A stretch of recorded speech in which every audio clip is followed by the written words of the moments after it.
तर बघा ही मिक्स लागवड आहे. युरिया 10 किलो घेतला आहे, 15-15 10 किलो घेतलं आहे, ह्युमिक 5 किलो घेतलं आहे, magnesium 5 kilo, silicon 10 kilo, potash 5 kilo घेतले बघा याच्यामध्ये. मंडळी हे बघा आता सगळा कसा मिक्स करतो, लागवड एकत्र करतो, एक जीव करतो म्हणजे सगळीकडे पसरते व्यवस्थित.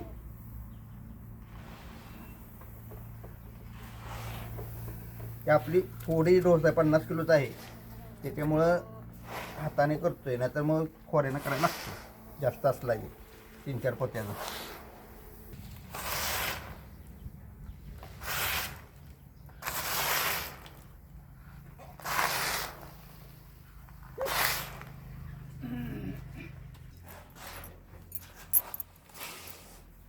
खालती जरा तसंच राहिलेलं ना, जरा खालून पण हात घालून मिक्स करून घ्यायची काय. युरिया तसंच लागतो खाली, डबल मारायची पैसे अशी पद्धतशी मिक्स करून घ्यायची आणि इथनं ठिकं भरायचं, रानात न्यायचं म्हणजे व्यवस्थित रानात टाकता येते. गोष्ट म्हणजे व्यवस्थित पडते ना लागवड सगळीकडं. तर बघा आता मिक्स करून झालेली आहे मंडळी. तर अशा प्रकारे आपण ठिक्यात भरायची आणि रानात घेऊन जायचं. टेम्परेचर जास्त आहे उन्हाचं म्हणून घरापाशी आपलं मिक्स करतोय. रानात गेले की आपण नुसती घेऊन टाकायचं. रानात गेले की ऊन लय लागतंय, ते आपलं घरापाशी मिक्स केली हो. रानात गेले आता इथं मिक्स केले बघा, रानात नेली की आपली टाकायला सुरुवात करायची. ठिक्यात भरायची चालली बघा. बघा आपण तिथं मिक्स केलेली लागवड रानात आणलेली आहे आणि ती आता रोपांच्या कडन मोगण्यानं का नाही पाती सोडली जाते बघा. म्हणजे काय होतंय, मातीआड झालेली लागवड उन्हानं खराब म्हणजे हे होत नाही, पाण्याद्वारे लागते अशी लागवडी आपण पेरलेली, आणि किंवा तणाचा प्रभाव जास्त होत नाही, त्यासाठी त्याची मोगली जावी आणि थोडक्यात लागवड जास्त लागत नाही काय नाही. अशा प्रकारे प्रत्येक शेतकऱ्याने मोगावे आपलं, माझं म्हणणं आहे. आणि उष्णता जास्त आहे.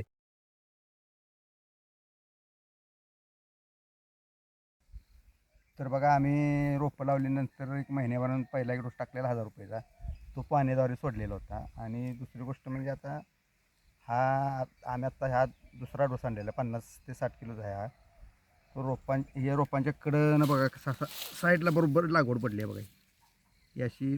आणि ठिकाणी कसं होतं, लागवड एकदा मुजून गेली नाही की मातीयार झाली का नाही, त्याला उन्हाच्या याने आऊन सोडून जात नाही त्याचा. आणि दुसरी गोष्ट म्हणजे ते तणाला लागत नाही आणि पिकाला लागते आणि पीक जोम घेतं करायचं.